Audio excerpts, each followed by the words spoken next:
Atos dos Apóstolos, capítulo 51. Um fiel subpastor. Pouca menção se faz no livro de Atos quanto ao último trabalho do apóstolo Pedro. Durante os ativos anos de ministério que se seguiram ao derramamento do Espírito no dia de Pentecostes, ele se encontrava entre os que se empenhavam incansavelmente para entrar em contato com judeus que vinham a Jerusalém para adorar por ocasião das festividades anuais. Aumentando o número de crentes em Jerusalém e outros lugares visitados pelos mensageiros da cruz, os talentos do apóstolo Pedro se provaram de inestimável valor para a primitiva igreja cristã. A influência de seu testemunho referente a Jesus de Nazaré se estendia amplamente. Sobre ele havia sido posta dupla responsabilidade. Dava perante os incrédulos positivo testemunho com respeito ao Messias, trabalhando fervorosamente para a conversão deles, fazendo ao mesmo tempo trabalho especial pelos crentes, fortalecendo-os na fé em Cristo. Foi depois de haver sido levado à renúncia do eu e à inteira confiança no poder divino que Pedro recebeu o chamado para agir como um subpastor. Cristo havia dito a Pedro antes de o haver negado: "Quando te converteres, confirma teus irmãos." Lucas capítulo 22, verso 32. Essas palavras denotavam a ampla e eficiente obra que o apóstolo devia fazer no futuro pelos que viessem para a fé. Para essa obra, a própria experiência do pecado, do sofrimento e arrependimento de Pedro o havia preparado. Não antes que tivesse ele reconhecido sua fraqueza, poderia conhecer a necessidade que tem o crente de confiar em Cristo. Em meio à tormenta das tentações, ele compreendeu que o homem só pode andar seguramente quando, em absoluta desconfiança própria, confia no Salvador. Na última reunião de Cristo com seus discípulos junto ao mar, Pedro, provado pela pergunta 3 vezes repetida, "Amas-me?", tinha sido reabilitado em seu lugar entre os 12. Sua obra tinha lhe sido indicada: alimentar o rebanho do Senhor. Agora convertido e aceito, devia ele não somente buscar salvar os que estavam fora do redil, mas devia ser um pastor do rebanho. Cristo fez menção a Pedro de uma única condição de serviço: "Amas-me?" Essa é a qualificação essencial. Mesmo que Pedro possuísse todas as outras, sem o amor de Cristo, ele não seria um fiel pastor do rebanho de Deus. Conhecimento, benevolência, eloquência, zelo, tudo isso é essencial para um bom trabalho, mas sem o amor de Cristo no coração, a obra do ministro cristão é um fracasso.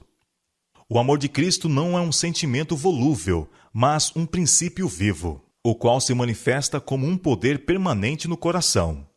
Se o caráter e a conduta do pastor são um exemplo da verdade que defende, o Senhor porá em sua obra o selo de sua aprovação.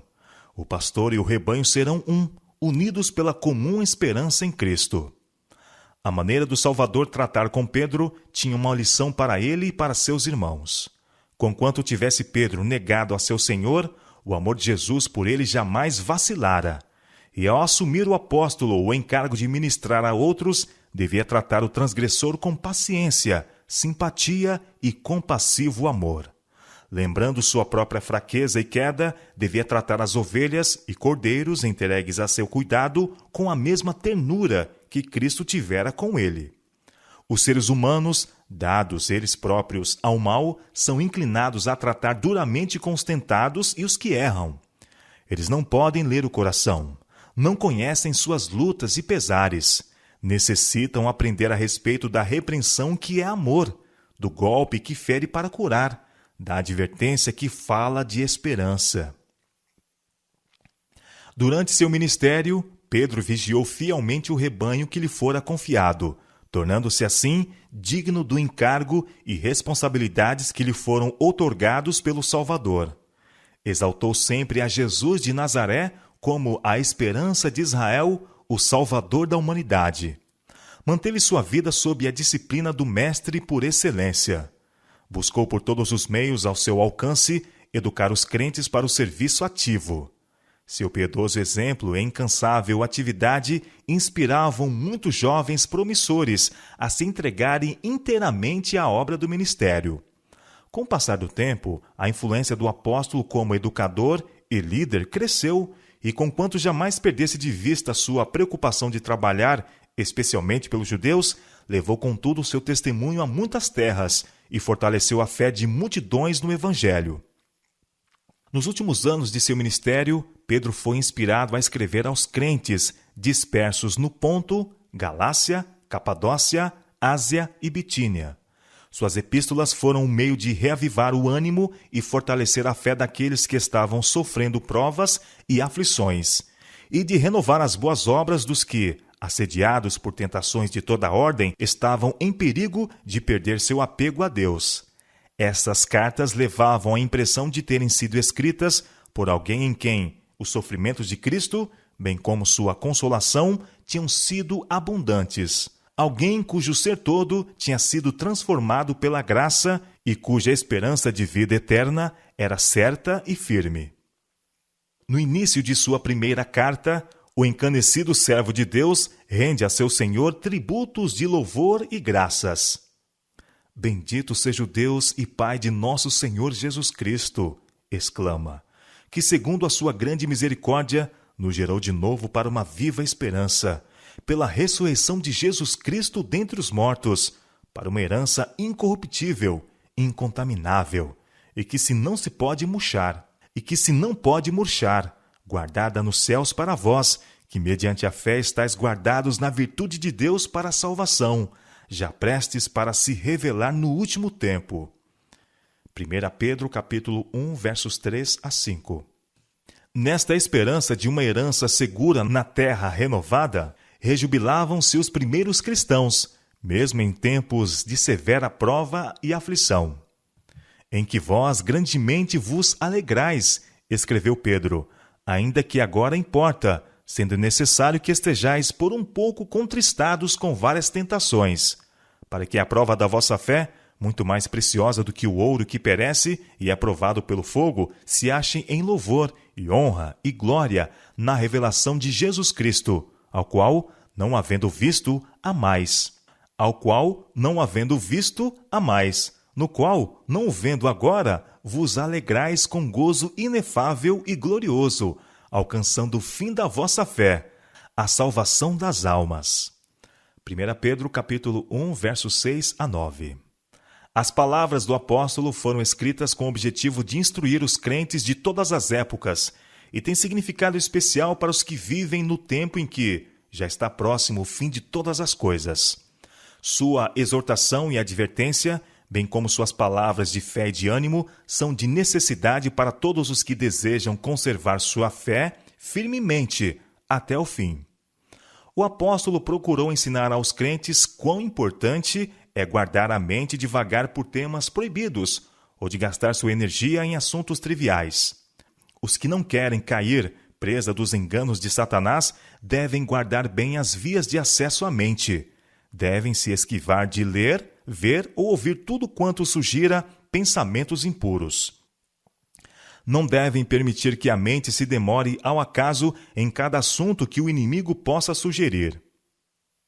O coração deve ser fielmente guardado, pois de outra maneira os males externos despertarão os internos e a pessoa vagará em trevas.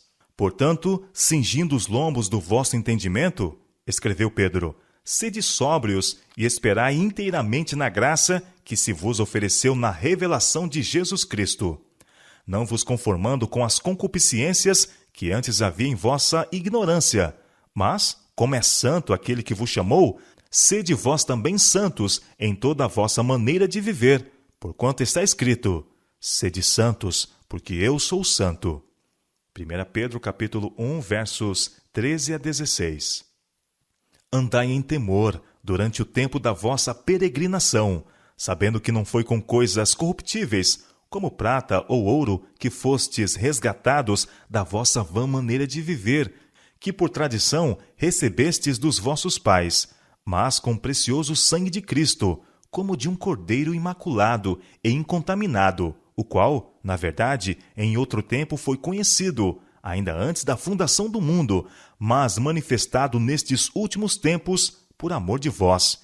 E por ele credes em Deus, que o ressuscitou dos mortos e lhe deu glória, para que a vossa fé e esperança estivessem em Deus. 1 Pedro capítulo 1, versos 17 a 21. Se a prata e o ouro fossem suficientes para a compra da salvação do homem, quão fácil isto teria sido para aquele que diz: minha é a prata e meu é o ouro. Ageu capítulo 2, verso 8. Mas só pelo precioso sangue do Filho de Deus podia o transgressor ser redimido. O plano da salvação foi elaborado em sacrifício. O apóstolo Paulo escreveu: porque já sabeis a graça de nosso Senhor Jesus Cristo, que sendo rico, por amor de vós, se fez pobre, para que pela sua pobreza enriquecesseis. 2 Coríntios capítulo 8, verso 9. Cristo se deu por nós para nos redimir de toda a iniquidade. E como a sobre-excelente bênção da salvação, o dom gratuito de Deus é vida eterna, por Cristo Jesus nosso Senhor. Purificando as vossas almas na obediência à verdade, para a caridade fraternal não fingida. Continua Pedro: amai-vos ardentemente uns aos outros com coração puro. A palavra de Deus, a verdade, é o conduto pelo qual o Senhor manifesta seu espírito e poder. A obediência à palavra produz o fruto da qualidade requerida, caridade fraternal, não fingida. Esse amor tem a sua origem no céu e conduz aos mais altos motivos e ações altruístas. Quando a verdade se torna um princípio dominante na vida, a vida é gerada, não de semente corruptível, mas da incorruptível, pela palavra de Deus, viva e que permanece para sempre. Esse novo nascimento é o resultado de receber Cristo como a palavra de Deus. Quando, mediante o Espírito Santo, as verdades divinas são impressas no coração, surgem novas concepções e as energias antes adormecidas despertam para cooperar com Deus. Assim foi com Pedro e os demais discípulos. Cristo foi o revelador da verdade ao mundo. Por ele, a incorruptível semente, a palavra de Deus, foi semeada no coração humano. Muitas, porém, das mais preciosas lições do grande ensinador foram ditas aos que então não as entenderam. Quando, depois de sua ascensão, o Espírito Santo levou seus ensinos à lembrança dos discípulos, seus sentidos despertaram. O significado dessas verdades brilhou-lhes no espírito como nova revelação, e a verdade, inalterada e pura, encontrou lugar para si. Então, a maravilhosa experiência da vida do Salvador tornou-se deles. A palavra testificou por intermédio deles, os homens escolhidos, os quais proclamaram a poderosa verdade. O Verbo se fez carne e habitou entre nós, cheio de graça e de verdade. E todos nós recebemos também da sua plenitude, e graça por graça. João capítulo 1, versos 14 e 16. O apóstolo exortou os crentes a estudar as Escrituras, por cuja compreensão adequada poderiam eles fazer obra segura para a eternidade. Pedro sabia que na experiência de cada pessoa finalmente vitoriosa haveria cenas de perplexidade e prova, mas sabia também que a compreensão das Escrituras capacitaria o tentado a relembrar promessas que lhe confortariam o coração e fortaleceriam a fé no Onipotente. Porque toda a carne é como erva, declarou o apóstolo, e toda a glória do homem como a flor da erva. Secou-se a erva e caiu a sua flor, mas a palavra do Senhor permanece para sempre, e essa é a palavra que entre vós foi evangelizada.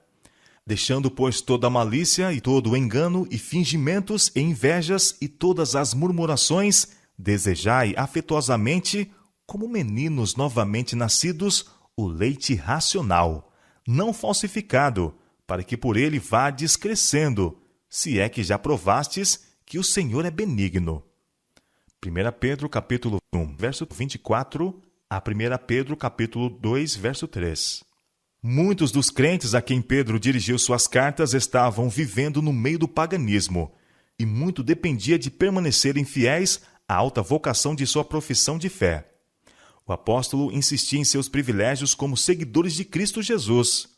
Vós sois a geração eleita, escreveu, o sacerdócio real, a nação santa, o povo adquirido para que anuncieis as virtudes daquele que vos chamou das trevas para sua maravilhosa luz.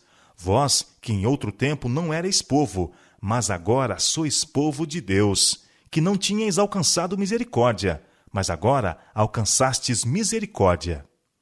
1 Pedro, capítulo 2, versos 9 e 10.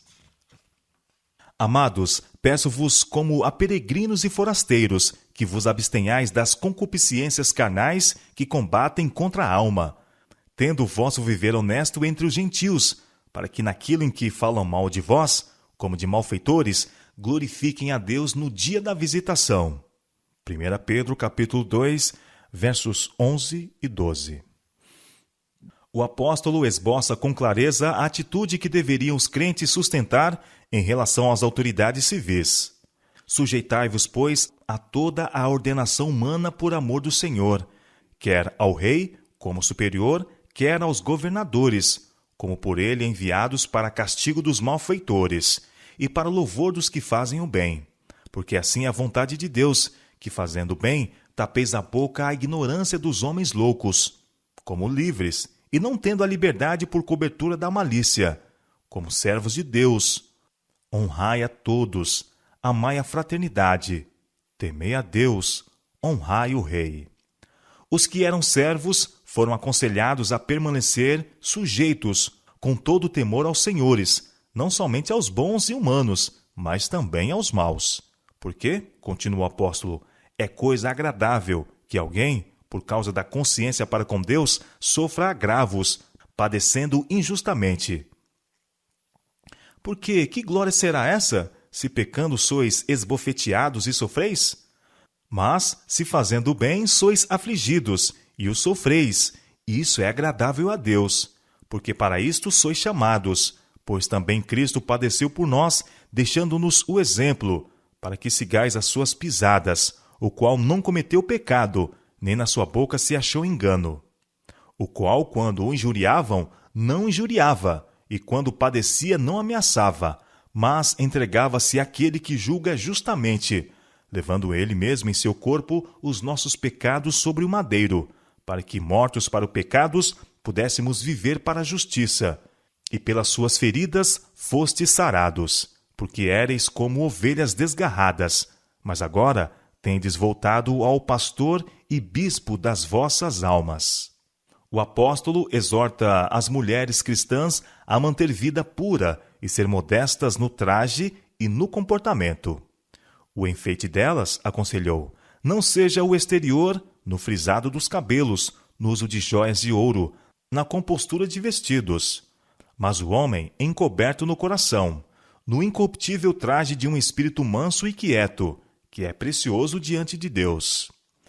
A lição se aplica aos crentes em todas as eras. Pelos seus frutos os conhecereis. Mateus capítulo 7, verso 20. O adorno interior de um espírito manso e quieto é inestimável.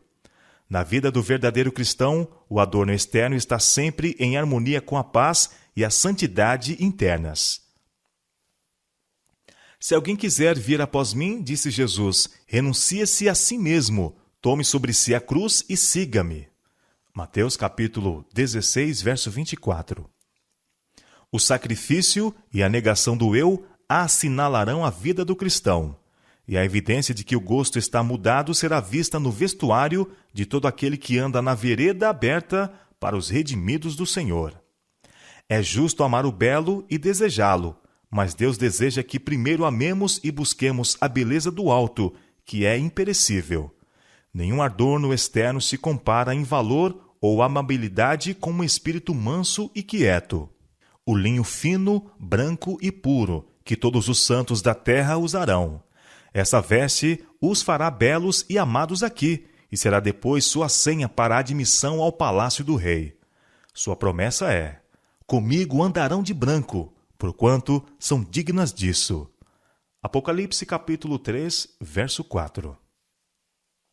Olhando com visão profética para os perigosos tempos em que a Igreja de Cristo estava para entrar, o apóstolo exortou os crentes a permanecerem firmes em face das provas e sofrimentos.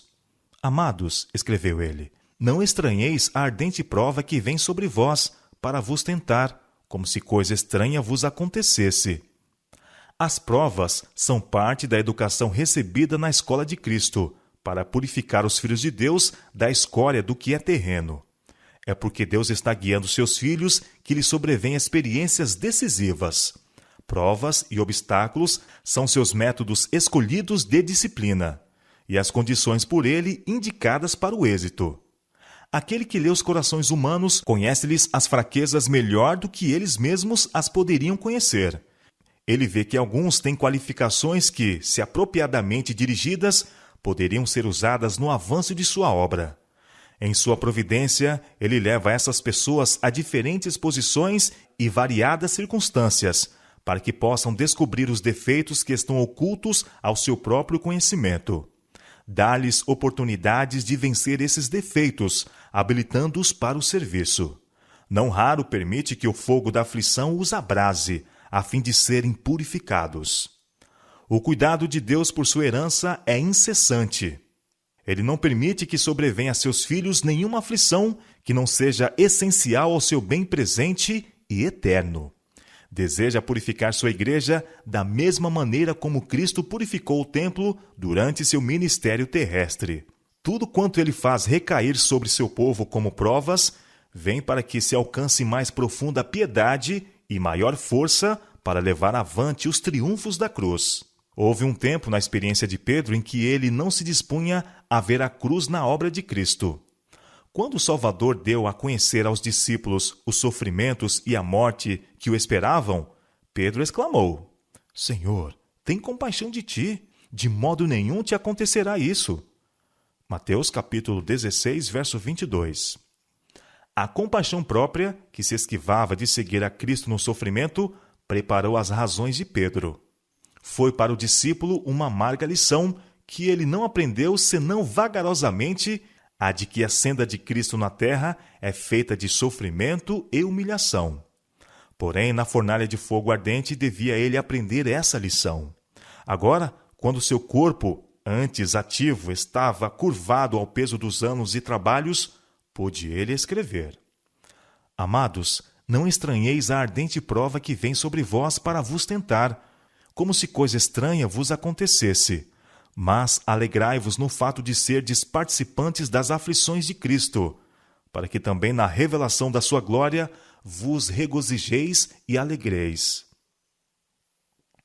Dirigindo-se aos anciãos da igreja, no tocante às suas responsabilidades como subpastores do rebanho de Cristo, o apóstolo escreve: Apacentai o rebanho de Deus que está entre vós, tendo cuidado dele, não por força, mas voluntariamente, nem por torpe ganância, mas de ânimo pronto, nem como tendo domínio sobre a herança de Deus, mas servindo de exemplo ao rebanho. E quando aparecer o sumo pastor, alcançareis a incorruptível coroa de glória. Os que ocupam a posição de subpastores devem exercer atento cuidado sobre o rebanho do Senhor. Isso não quer dizer vigilância ditatorial, mas com o objetivo de encorajar, fortalecer e alevantar. Ministrar significa mais que pregar sermões, significa trabalho zeloso e pessoal. A igreja na terra é composta de homens e mulheres falíveis, que necessitam de esforços laboriosos e pacientes, para que sejam disciplinados e educados para trabalhar de forma aceitável nesta vida e serem na futura coroados de glória e imortalidade. Necessita-se de pastores fiéis, que não lisonjeiem o povo de Deus, nem o tratem com dureza, mas alimentem-no com o pão da vida.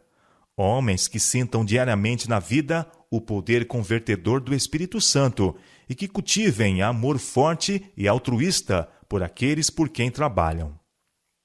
Há para o subpastor fazer uma obra que requer tato. Quando é ele chamado a enfrentar apostasia, descontentamento, inveja e ciúmes na igreja, e ele terá que trabalhar no Espírito de Cristo para pôr as coisas em ordem. Fielmente devem ser advertidos, repreendido o pecado, endireitados os erros, não apenas pela obra do ministro no púlpito, mas por trabalho pessoal. O coração contumaz pode objetar a verdade e o servo de Deus pode estar sujeito a ser incompreendido e criticado. Lembre-se ele, portanto, que a sabedoria que do alto vem é primeiramente pura, depois pacífica, moderada, tratável, cheia de misericórdia e de bons frutos, sem parcialidade e sem hipocrisia. Ora, o fruto da justiça semeia-se na paz, para os que exercitam a paz. Tiago, capítulo 3, verso 17 e 18. A obra do ministro do Evangelho é demonstrar a todos qual seja a dispensação do mistério, que desde os séculos esteve oculto em Deus. Efésios, capítulo 3, verso 9. Se alguém, ao entrar nesta obra, escolher a parte que demanda o menor sacrifício, contentando-se com pregar, e deixar a obra de ministério pessoal para outro, seu trabalho não será aceito por Deus. Pessoas por quem Cristo morreu estão perecendo por falta de trabalho pessoal bem dirigido, e têm se enganado a respeito do chamado quem, ao entrar para o ministério, não se dispuser ao trabalho pessoal que o cuidado do rebanho requer. O espírito do verdadeiro pastor é de inteiro esquecimento de si mesmo. Ele perde de vista o eu para que possa fazer as obras de Deus. Pela pregação da palavra e pelo ministério pessoal nos lares do povo, toma conhecimento de suas necessidades, tristezas e provas. E cooperando com aquele que leva o maior fardo, participa das aflições deles, conforta-os em seus dissabores, farta-lhes a alma faminta e salva-lhes o coração para Deus. Nesta obra é o ministro assistido pelos anjos do céu, sendo ele próprio instruído e iluminado na verdade que o torna sábio para a salvação. Em relação com as instruções que dá aos que ocupam posições de responsabilidade na igreja, o apóstolo esboça alguns princípios gerais que deveriam ser seguidos por todos os que estivessem incluídos na comunhão da igreja. Os membros mais novos do rebanho eram exortados a seguir o exemplo dos mais velhos na prática da humildade cristã. Semelhantemente, vós, mancebos, sede sujeitos aos anciãos, e sede todos sujeitos uns aos outros, e revesti-vos de humildade, porque Deus resiste aos soberbos, mas dá graça aos humildes. Humilhai-vos, pois, debaixo da potente mão de Deus, para que a seu tempo vos exalte, lançando sobre ele toda a vossa ansiedade, porque ele tem cuidado de vós. Sede sóbrios, vigiai, porque o diabo, vosso adversário, anda em derredor, bramando como leão, buscando a quem possa tragar, ao qual resiste firmes na fé. 1 Pedro capítulo 5, versos 5 a 9. Assim escreveu Pedro aos crentes num tempo de peculiar provação para a igreja. Muitos tinham já experimentado a participação nos sofrimentos de Cristo, e logo a igreja devia passar por um período de terrível perseguição. Dentro de breve anos, muitos dos que tinham sido mestres e líderes na igreja deviam depor a vida pelo Evangelho. Logo se levantariam lobos devoradores que não poupariam o rebanho.